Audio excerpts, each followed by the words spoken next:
नमस्कार. प्रादेशिक हवामान केंद्र नागपूरमध्ये आपलं स्वागत आहे. सिनॉप्टिक माहिती. वातावरणाच्या खालच्या थरातील वाऱ्याची द्रोणिका रेषा साऊथ छत्तीसगड ते साऊथ तामिळनाडू पर्यंत आहे व ती तेलंगणा आणि रायलसीमातून जात आहे.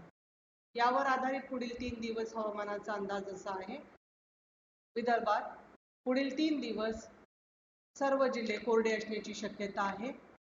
तसेच दिवस 1 आणि 2 कुठलीही धोक्याची सूचना नाही.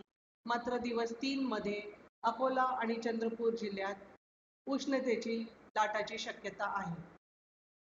स्थानिक शहर हवामानाचा अंदाज. येत्या आठवड्यात विदर्भातील सर्व शहरांमध्ये पार्टली ते मेनली क्लिअर स्काय असणार आहे आणि 1-2 ठिकाणी उष्णतेची लाट अपेक्षित आहे. कमाल तापमान. पुढील 4 दिवस कमाल तापमानात 2 ते 3 डिग्री सेल्सिअसने हळूहळू वाढ होईल. त्यानंतर फारसा मोठा बदल होणार नाही. अधिक माहितीसाठी तुम्ही आमचे RMC नागपूरची वेबसाईट तसेच social media platform Instagram, Twitter, Facebook, यूट्यूबला भेट देऊ शकता. धन्यवाद.